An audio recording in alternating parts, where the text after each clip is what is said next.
The following program is a production of Pioneer Public Television.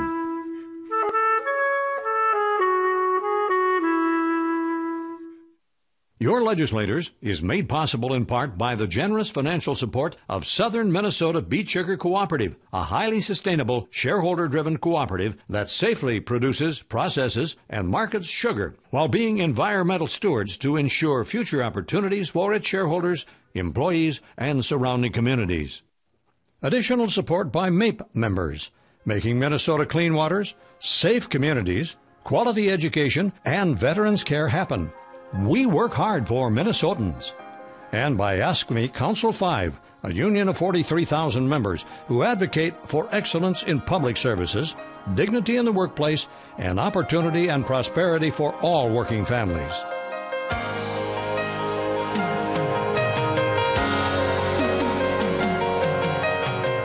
Live from St. Paul, we welcome you to another session of Your Legislators, a roundtable discussion featuring state lawmakers answering your questions and discussing important issues affecting the citizens of Minnesota.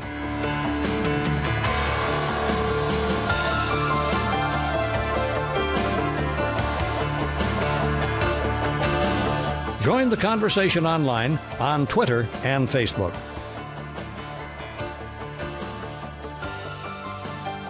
Now here's your moderator for tonight's program, Barry Anderson.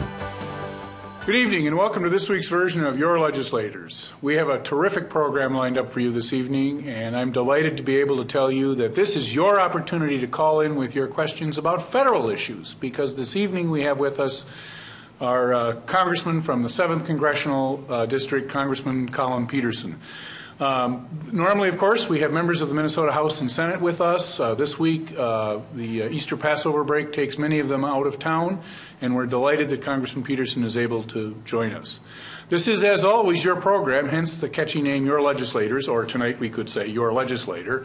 And we invite you to call in with your questions on those issues surrounding the federal government that you've been concerned about and our panel hasn't been able to help you with in the preceding weeks.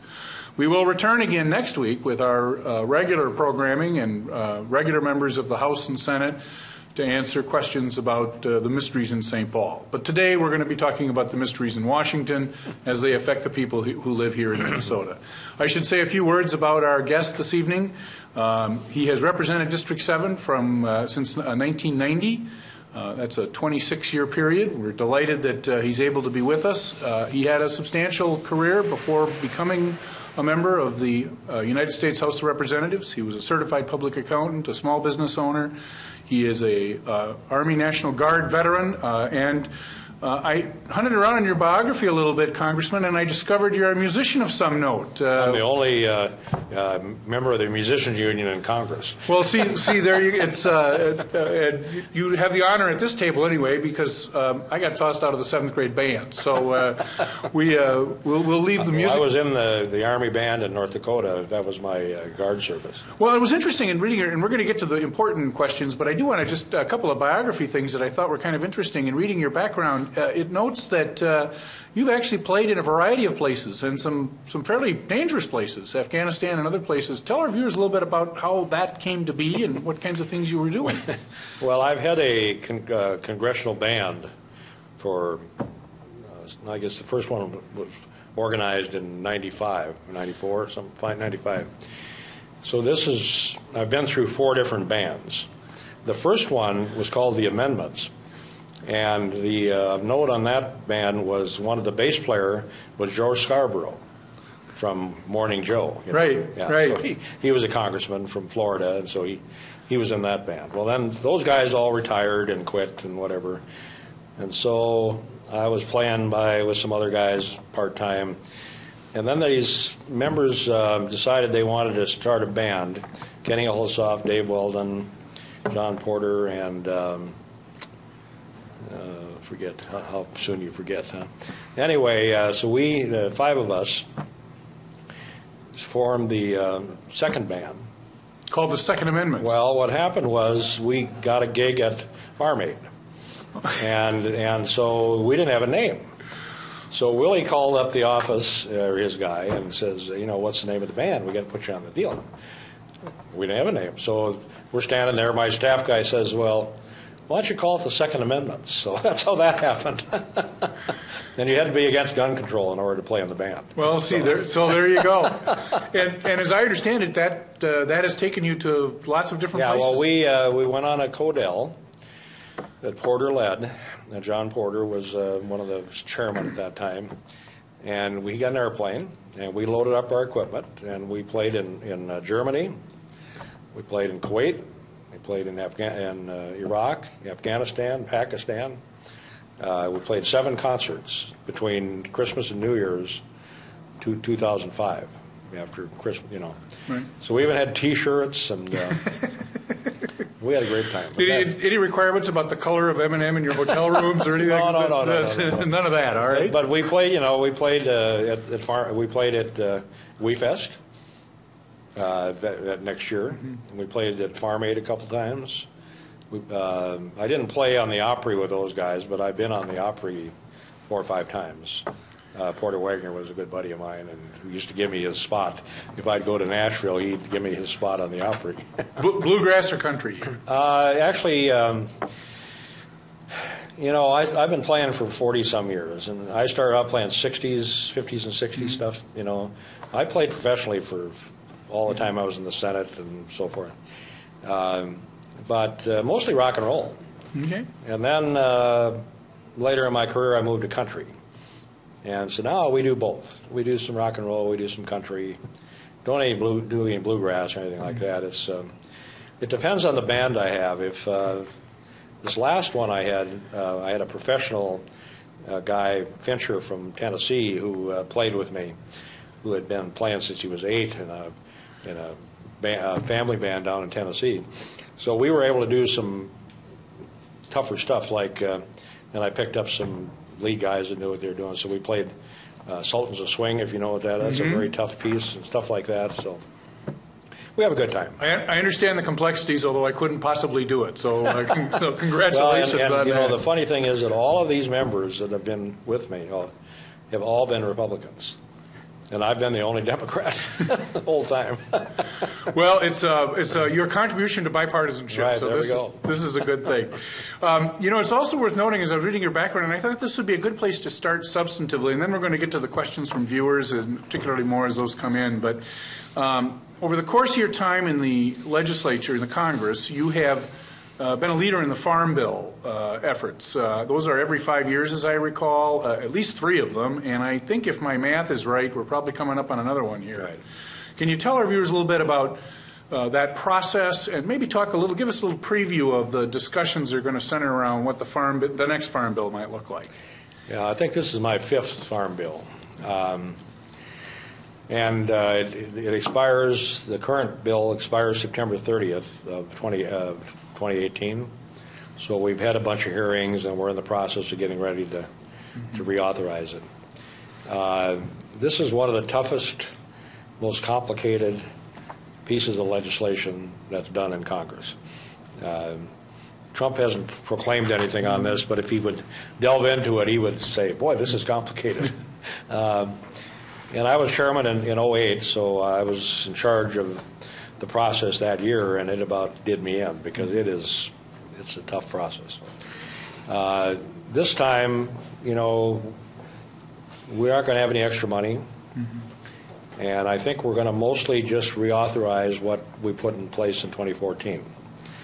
Even though I'm not sure it's adequate given the low price situation we've had and so forth, but there just isn't any money. There are a couple things that have to be done. One is to fix the cotton program, and that's a complicated situation, but they lost a court case to Brazil, and they came up with a new cotton program that has not worked. And they've lost a lot of acres, and they've got big problems. So I've been helping them come up with a solution to fix the cotton problem. So that's one thing we've got to do. The other thing is we set up a new dairy program in 2014. That was my bill. I worked with National Milk to do it. But CBO forced us to make some changes at the end that reduced the feed cost adjuster, and because of it, the sign-up has not been what it should be. So we got to do some tweaking to that provision, that margin protection program, so that it works for producers. So those are two things I think that have to be done. And then I would like to see us reauthorize 40 million acres of CRP. And we cut that to 24 million in the 2014 bill because the acres were going to 2014 or going to 24 million anyway because of the prices. Mm-hmm. And if we didn't lower the cap to 24 million, the money would disappear. So by lowering the cap, we saved $6.5 billion that we put into other conservation programs. So it's, you know, to try to explain all the ins and outs of this is not easy. And you're balancing agricultural interests in a country of 325 million, 210 million people, from Florida to Alaska, and it's well, that maybe isn't so difficult as everything in all I've talked about is the farm part of this, mm-hmm. But the majority of the spending in the farm bill is nutrition, and food stamps are over 80% of the bill. Mm-hmm. You know, actually the farm part of it is only 5%, 6%. 6% is conservation. The rest is rural development and so forth, and then you've got food stamps. So this is a problem. It caused the bill to fail on the floor of the House in 2013 for the first time in history because they split the bill. They put food stamps separate from the rest of the bill, and it went down. And then it got put back together again later. But now there's some of these Club for Growth, Freedom Caucus people are trying to split it again. And we've been telling them, if you do that, I'm not sure we can put it back together again. And you can't pass a bill with just food stamps, and you can't pass a bill with just farm and conservation programs. So they need to be together. So it's, and there's only 35 of us that have farm districts in Congress out of 435.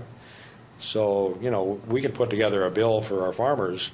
Why would the rest of them vote for it? Mm-hmm. They have no interest in it other than they're getting cheap food. But most of them don't recognize that. The world's most successful farmers don't necessarily have a huge constituency. Is kind of where that's really. at.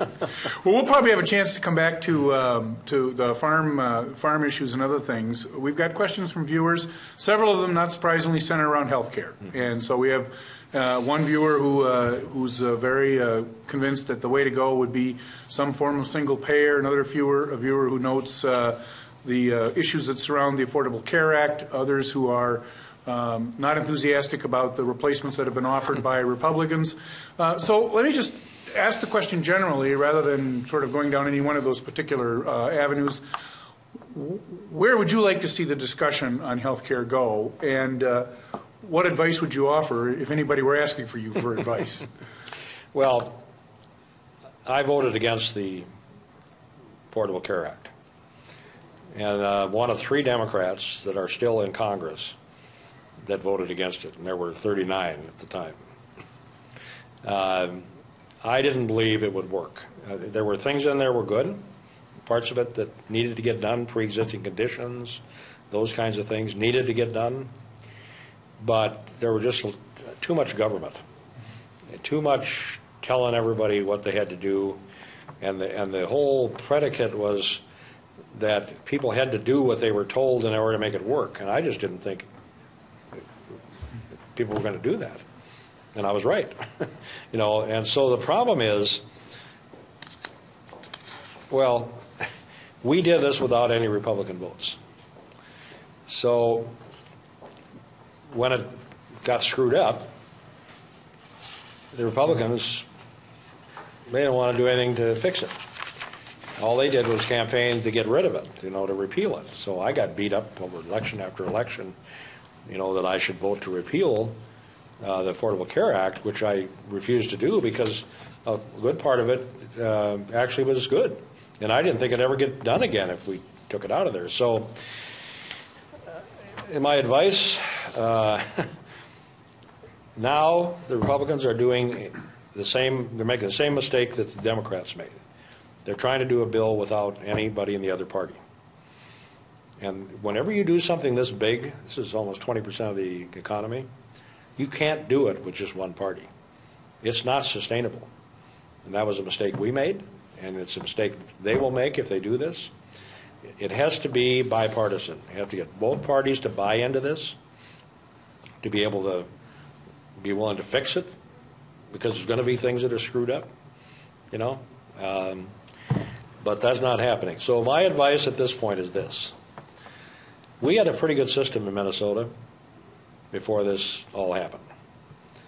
Because Dayton and the state decided to take the Medicaid expansion, which was good, you know, and take the money that went with it, they had to give up MCHA and the rest of the system that we had in Minnesota.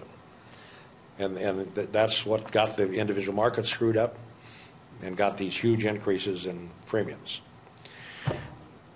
So I have said, and I told the White House this a week ago, I said, if you'll give Minnesota a waiver to go back to what we had in Minnesota before this all started, you know, and that means leave the Medicaid expansion in place, don't, you know, but give us a waiver to go back in and do a high-risk pool, to have Minnesota Care with the sliding scale and all that kind of stuff.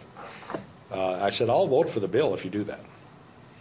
Because I think that's the only way that I have any confidence that the people in Minnesota are going to get this fixed.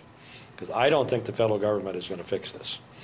And, you know, I don't know how much you've worked on health care, but going back to Dave Durenberger, who we had talked about earlier, back when he was in the Senate, when they made the changes back then in health care, we got locked into low reimbursement because we had HMOs and we were holding down cost. And so we got locked into these low reimbursements, and we've been there ever since. So we almost need to do something separate from the rest of the country.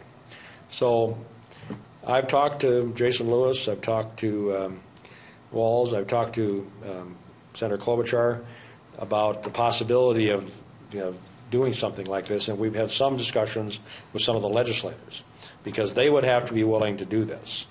It would have to be kind of a team effort on everybody's part. Whether that'll ever come to fruition, you know, who knows. But I just don't have a lot of confidence.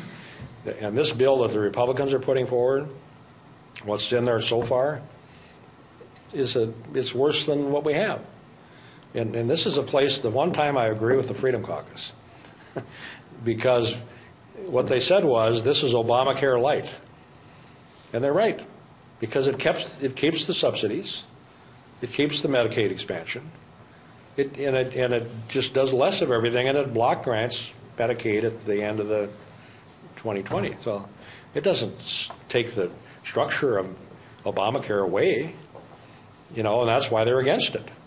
You know, so I just think the way this thing is heading, I don't have a lot of confidence that this is going to get fixed. And I had a healthcare town meeting on Monday night. I had a pretty good sized crowd there. I didn't have one single person come in and defend the Republican bill. And most people wanted Medicare for all or something of that nature. You were in the Minnesota Senate, as I recall, for about 10 years, right. And so you would have been there during the years that some of these programs, I think they occurred during the Carlson and Perpich and Carlson years. Yeah, I think they came along after I left. I left in '86. And at the time, I wasn't on those committees. I remember Linda Berglund was heavily involved in it, and she was mostly working on Medicaid at the time.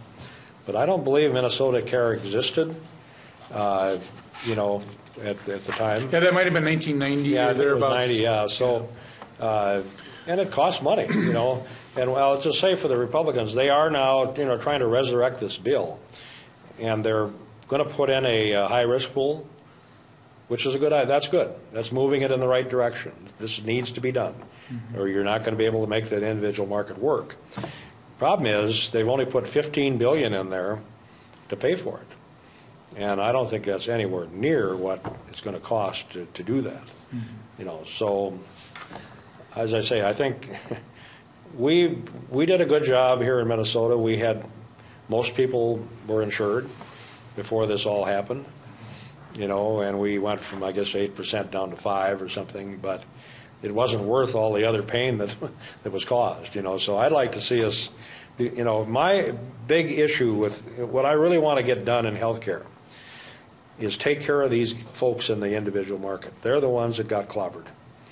The small business people, the farmers, the people that work by themselves, they don't have any place to go. If you're on Medicaid, you're in pretty good shape. If you're on Medicare, you're in pretty good shape. If you got an employer that's paying for your insurance, you maybe aren't happy with what's offered, but it's not it's not out of control. It's that place in the middle there that needs to get fixed.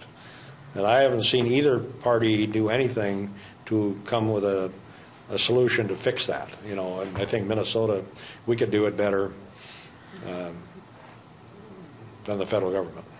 So we'll have an opportunity to come back to healthcare, I think, before we're done this evening. But a viewer in Chaska wants to talk about veterans, particularly homeless veterans, viewers concerned about what Congress might be able to do in that area. And, of course, I think this is a good place to also throw in some discussion about the Veterans Administration, which, of course, has been a somewhat controversial topic over the last couple of years. Can you tell our viewer a little bit about what might be happening with regard to veterans issues?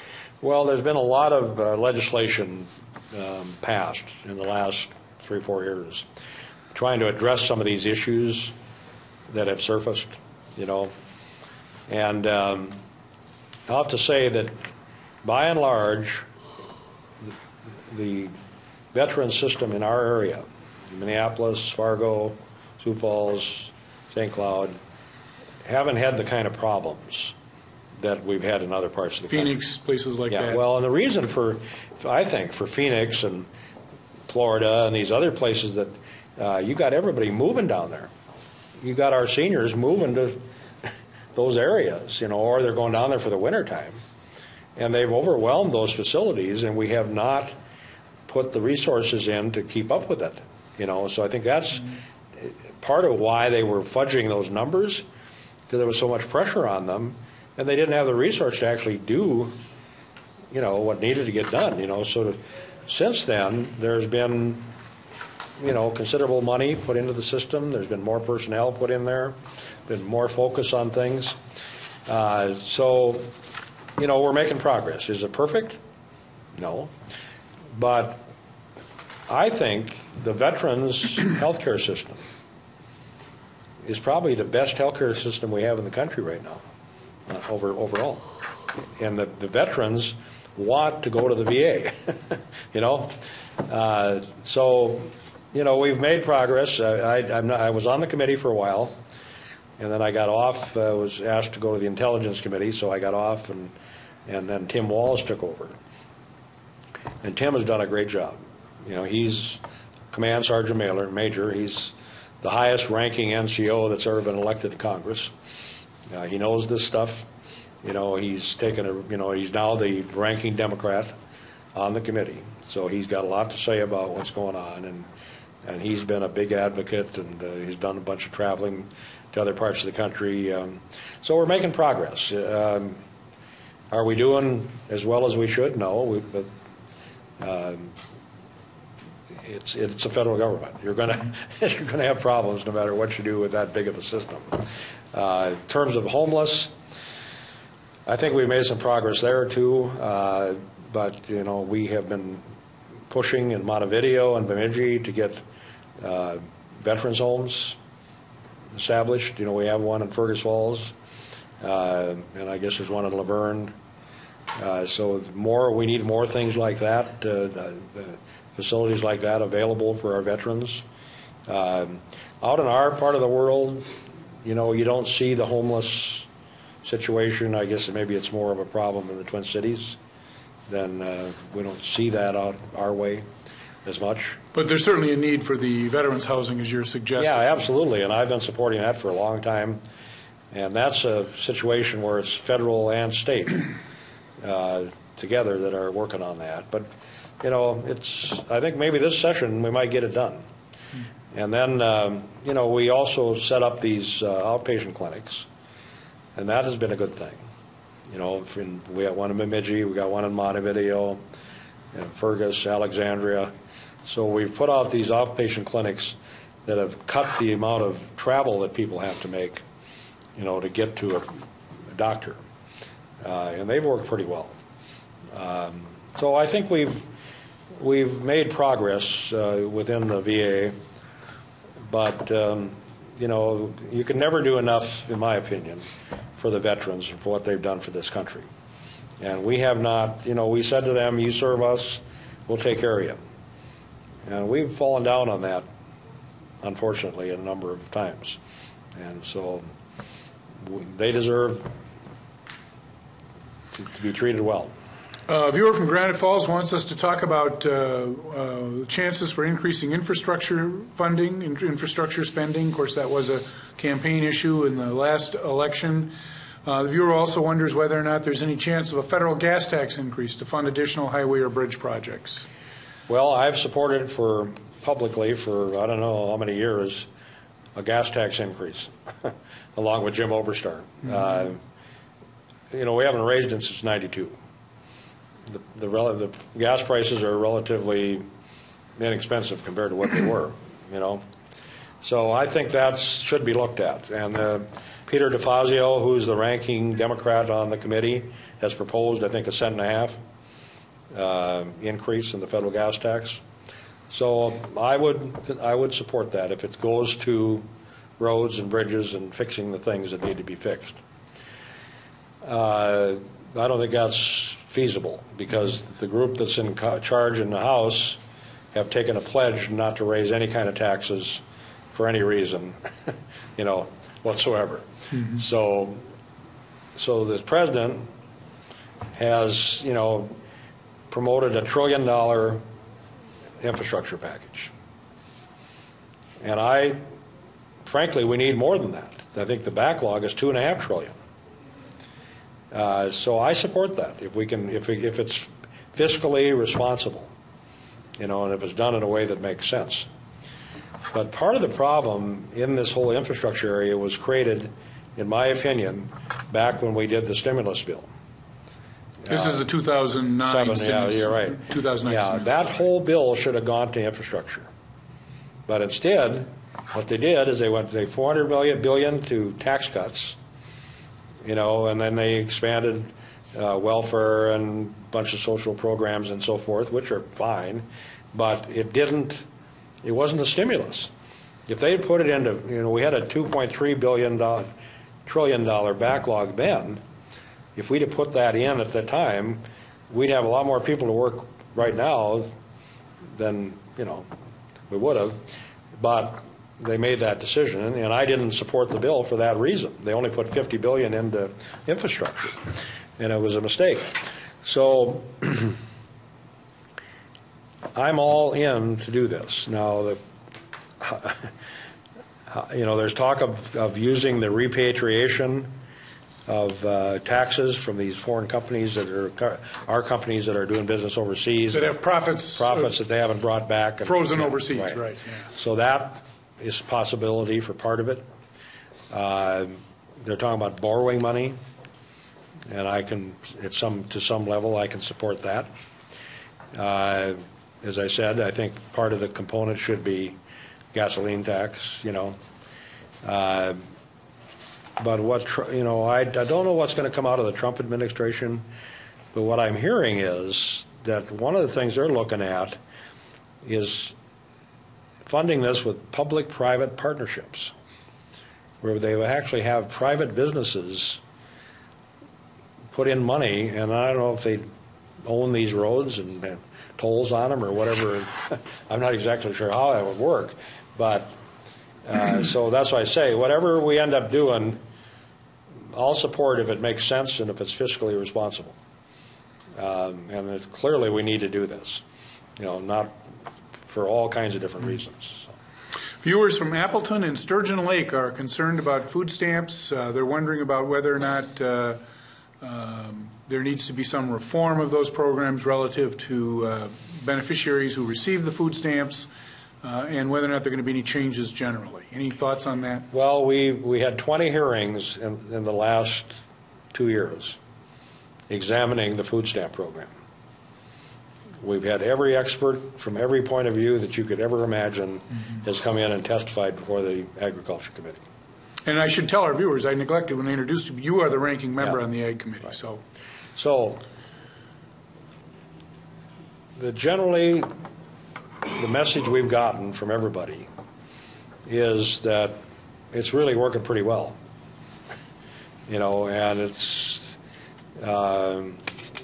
there's less fraud in the food stamp program than there is in a lot of other federal programs. We've done a pretty good job of clamping down on that. When we went to this EBT card, that really cut the fraud out. Now, in order to have fraud in the food stamp system, you got to have collusion between the store owner and the food stamp recipient. And if you see a lot of that going on, they'll go out there and nab the guy. And we've arrested quite a few of these small stores that don't have electronic checkout and so forth, which is normally where this happens. So we're down to like less than 3% error and fraud in the food stamp system, which I said is better than a lot of other places.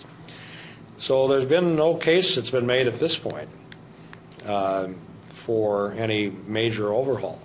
The one thing that's still out there, and this is what brought the bill down in 2013, is the people that want to have the able-bodied adults without dependents work before they get food stamps. Or as they're getting food stamps. Well, right. And so going back in history, in 1996, I was one of the Democrats that worked with Clinton to reform the welfare system and the food stamp system that said that these ABODs had to, if they could only be on the system for 3 months if they weren't working. So if they weren't working after 3 months, they're off in both systems. What happened in 2009 in the stimulus bill, they relaxed those requirements.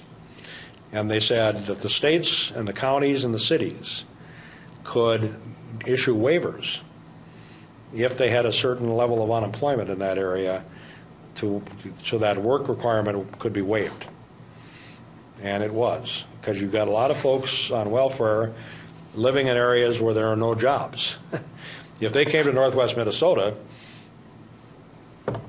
anybody that shows up that's got any skill at all is going to have a job, but in some places there's not jobs. So that's still a point of contention. But people need to understand that 85% of the people that are in this category are either senior citizens, are children, or are disabled. So you're only talking about 15% of the population that's involved here, at the most. And we are now, the waivers have gone away, and we're now starting to require those 3-month requirements again. So I don't think there's going to be much change in food stamps. And we are spending $105 billion less in the Farm Bill than what was projected in 2014. And that whole savings came out of food stamps. So we've had the amount of people on the system go down significantly, and the amount of money being spent go down significantly. But there's still people out there that just don't like it at all. So we have a question from one of our Facebook Live viewers, and remind people that we're delighted to take your questions that way as well as via Twitter. The question, it's actually a fairly complicated topic, but this viewer is concerned about net neutrality and changes that have been made there in the current administration. It would probably take longer than we've got in terms of our program. We had a bill up just a week ago. So tell our viewers a little bit about that. Well, it was a bill to the big telephone companies, what do you call them? ISPs, yeah. Right, ISPs. They want to be able to control the system and be able to, I guess, sell your information, you know. And so there was a bill that passed. The Trump administration, I believe, supported it, that allows them to do that. And there's a lot of folks that don't agree with that. And I didn't vote for the bill. I voted against it. This is a big issue with Senator Franken. You know, he's made a big issue out of this. And, you know, I just think this is a fight between the big telecoms and Google and those guys, you know, having to do with who's going to have information, access to this information that they can sell. So I just think this is a mistake. I hope that the Senate is able to, you know, slow this thing down. But it passed, I think it got 260 votes in the House, something like that. See, and I think an aspect of this also has to do with must-carry kinds of Right. and net neutrality. You have challenges from both the left and the right about whether or not it really is that. Do you see Congress moving on that issue as well? Hard to say, maybe. Hard to say, yeah. It's been talked about, but and that's not. If I were on that committee, I'd know. I'd have a better inside story, but I don't. Yeah, and it's like, as I said, it's a very complicated topic. I don't think I understand it completely, but I'm one of these old DFL populists, you know, that's still around, that doesn't trust anything big. Big government, big business, whatever. So we go way back to the nonpartisan league in North Dakota. The nonpartisan league in North Dakota and the Farmer Labor Right, Party, yeah, which preceded the merger of the Right. Democrats and the Well, Farmer Labor right, Party. That's right. And I've had people come up to me in the last year or two wanting to know if we should just reestablish the Farmer Labor Party and you know, split off from the Democrats. Well, in fact, as I understand it, there has been some discussion about this in North Dakota. Yeah. That the nonpartisan league. I mean, I don't want to. Right. Yeah. We have enough issues in Minnesota Right. to keep track of, but sometimes what is new is old, and Yeah, vice that's versa. right. So we have a viewer who's also concerned about the. You touched on it earlier about fiscal responsibility. This viewer is very concerned about. Rising levels of government debt. Obviously, a lot of the programs that we talk about carry with them a financial cost. What do you see happening relative to dealing with debt issues as they relate to the federal government? You know, it hasn't been a priority the last three administrations. And it doesn't appear to be a priority with the Trump administration so far. The last time we had any serious focus on deficit reduction and balancing the budget was under the Clinton administration. And they actually did balance the budget. You know, that's the last time that happened. The last year of the Clinton administration, Right. I believe. Yeah. Right. You know, so that is troubling. I'm somebody that has supported for many years a balanced budget amendment, trying to get some arms around this issue. But people have this idea that somehow or another you're going to fix this by just cutting government agencies, get rid of federal employees, you know, and whatever. Foreign aid. Yeah, right. They don't realize that 70% of the federal budget is on automatic pilot, and it's Social Security, and it's Medicaid, and it's farm programs, and it's food stamps, and those things are what's called mandatory spending, and that's where the most of the money is spent. And nobody wants to open up reforming Social Security, reforming Medicare, reforming any of these things. And so until we're, you know, we've done it over the years, we've made changes, you know, that I think some good, some bad in these programs. And they're going to have to be looked at again, there's no question. But right now it's not on anybody's radar screen. You know, it's just... Await further developments, I guess. Well, it doesn't seem to be a big issue with the Trump administration. I mean, this infrastructure thing, they just, you know, borrow the money, whatever. I mean, it's doesn't seem to be a concern that I've heard so far. You know, maybe I'm wrong, but. Viewer from Candy, Ojai, Minnesota is concerned about household access to broadband internet in Minnesota, noting that the western parts of Minnesota, this is a real issue for people who live there. And so is there anything likely to happen? Well, we've been, I've been working on this for a long time, and we haven't gotten very far. Because the problem is, when you have 2 or 3 people that live per mile, it's not profitable for somebody to put fiber out to that household. The way we did it with telephones back in the 30s is with the Universal Service Fund that we put on everybody's bill in the country, and we used that to extend telephone service out to the rural areas because it wasn't economic to do it on its own. It worked. I've been working with Don Young from Alaska for over 10 years trying to change the Universal Service Fund because it's no longer needed for telephones. Change it so it's used for broadband, so we can have the same kind of effort on broadband that we had on telephones. And until something like that happens, or you have some kind of funding mechanism, I don't think we'll get to the point where we're going to make it available for everybody. Now, we've got broadband out to most schools, most libraries, and I say most of the medium size, we know like 5,000 person communities and so forth have it. But when you get outside of town, it's a problem. So the other day I had a guy in who's in business up in Warren, Minnesota, who doesn't get any subsidy. He's built a pretty good sized business, and he's competing with 3 other businesses in Warren that are subsidized. And he has this, it's not mobile broadband, but it's some kind of a box that they put on an antenna, or on a, that costs between $40,000 and $75,000, and you can get high-speed internet, like 30 megs up and down, out to 20 miles from that box. Now, at that kind of a price, that's workable.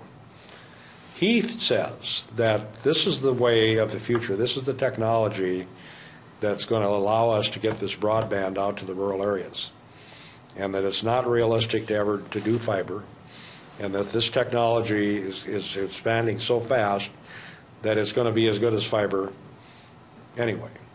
So there's other people out there doing similar kinds of things.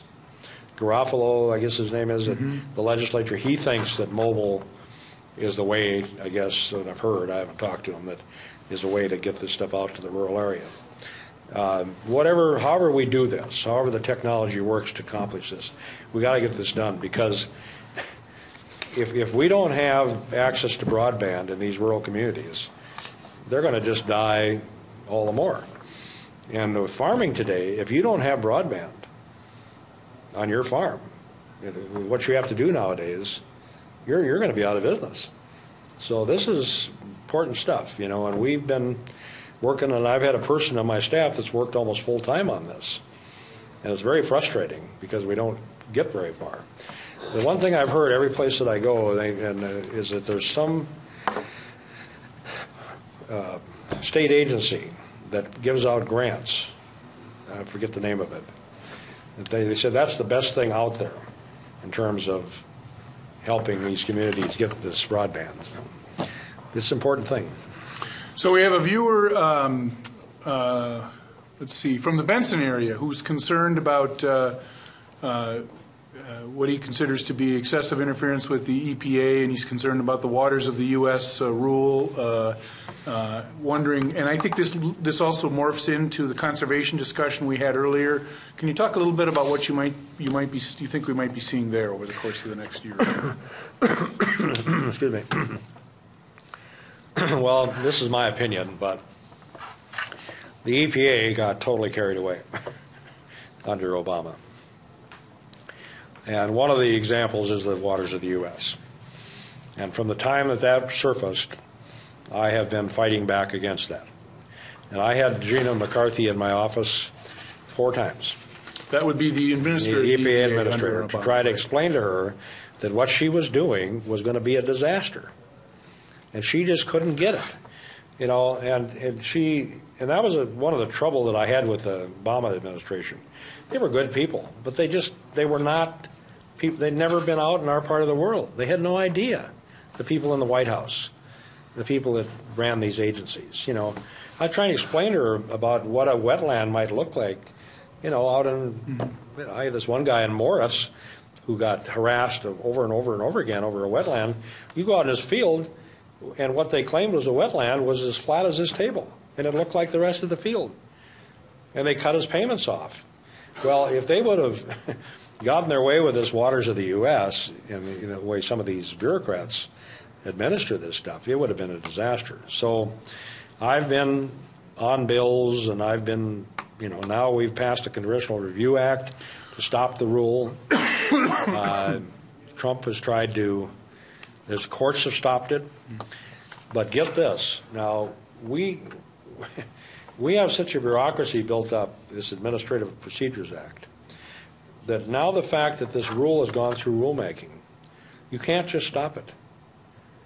That you have to go back and do another rule to get rid of it, which is going to take 2 or 3 years. I mean, this thing is out of control. So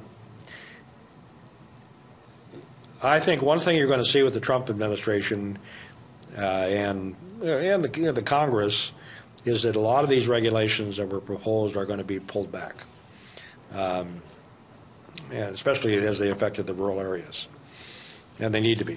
Mm-hmm.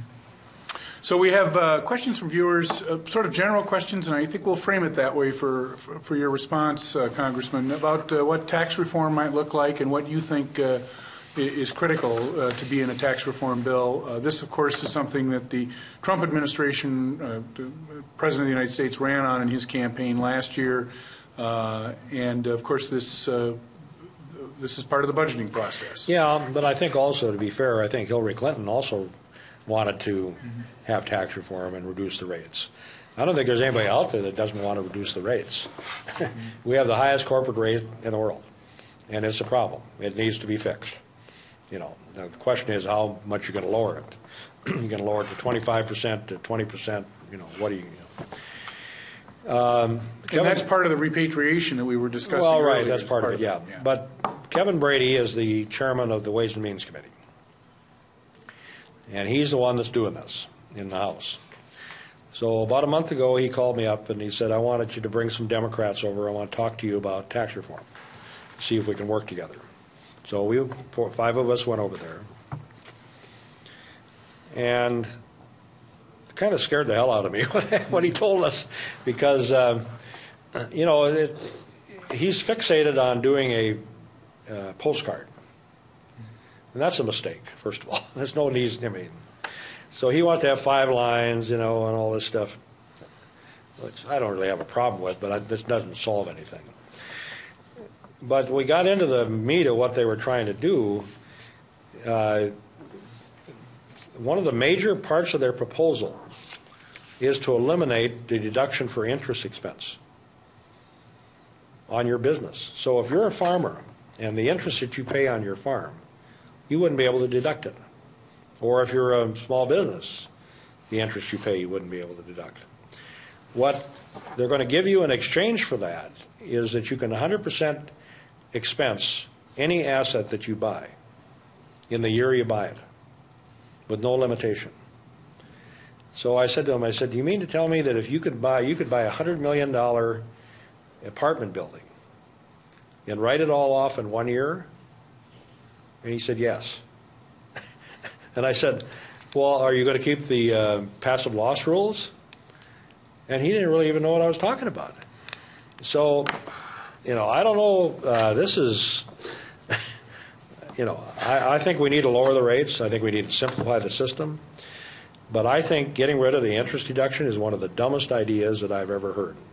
And the whole thing is kind of hung up on that.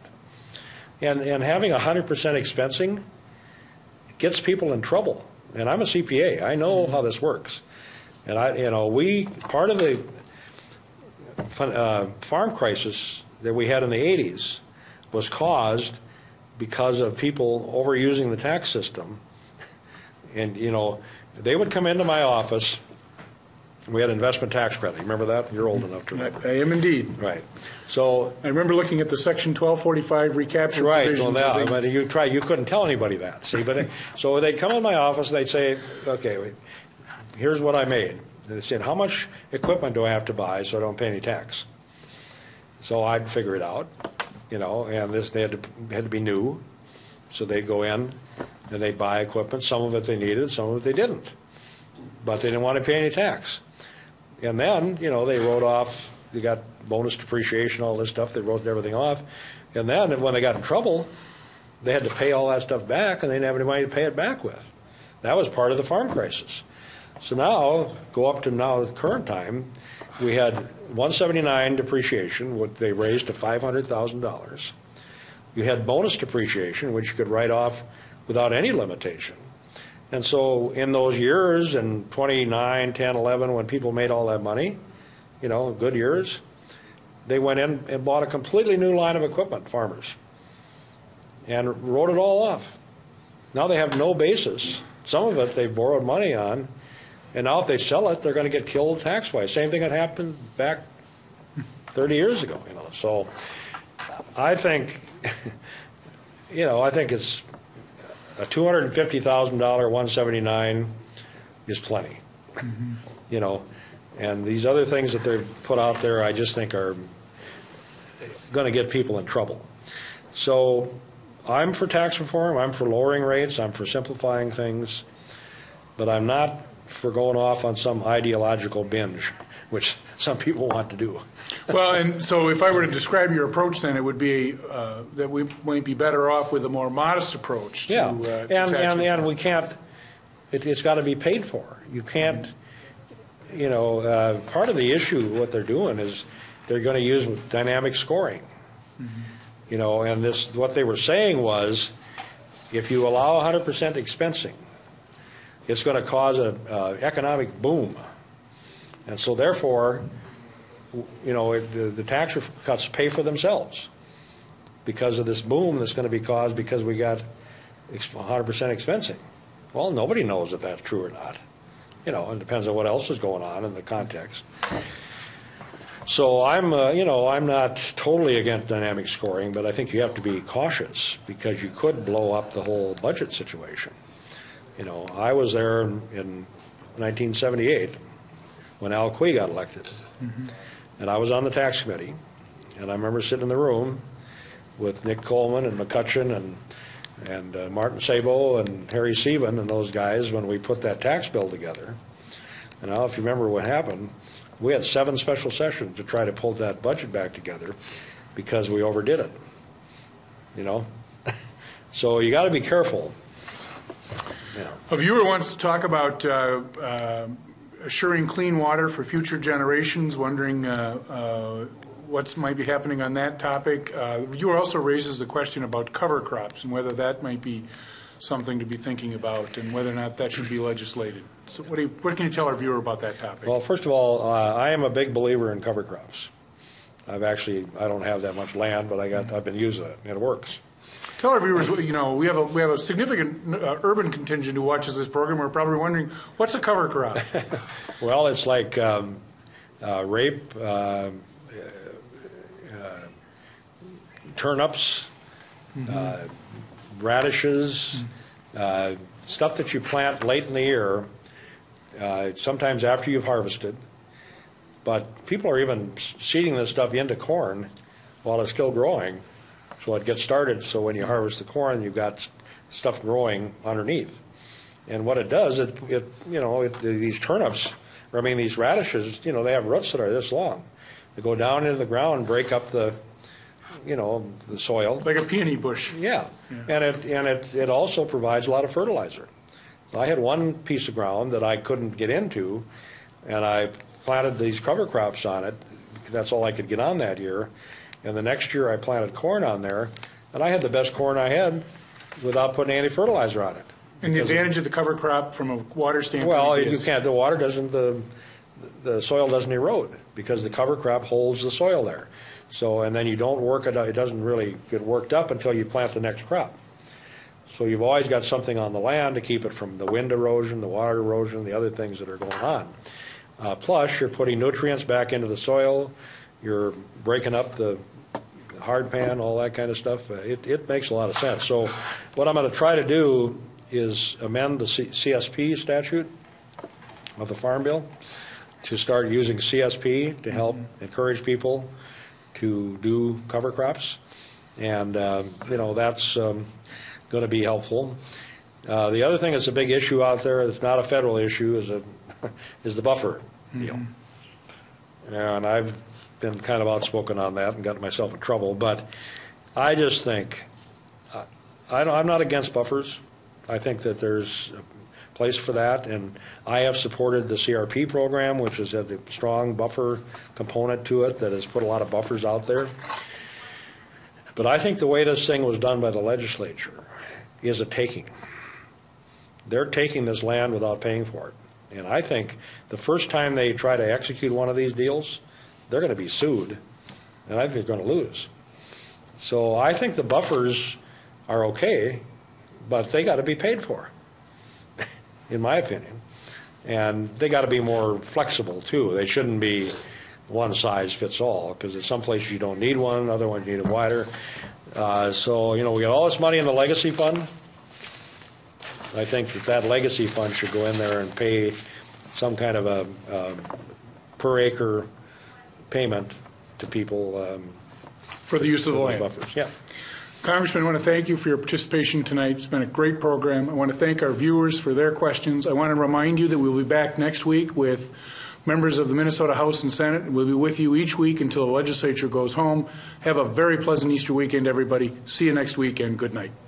There's much more about Your Legislators online at pioneer.org/yourlegislators. Find out more about the history of the program, who has been a guest, and watch past episodes and discussions by topic. There's also a photo gallery, informative links, and much more. To continue the conversation, follow us on Twitter and Facebook. Thank you for watching Your Legislators. Your Legislators is made possible in part by the generous financial support of Southern Minnesota Beet Sugar Cooperative, a highly sustainable, shareholder-driven cooperative that safely produces, processes, and markets sugar while being environmental stewards to ensure future opportunities for its shareholders, employees, and surrounding communities.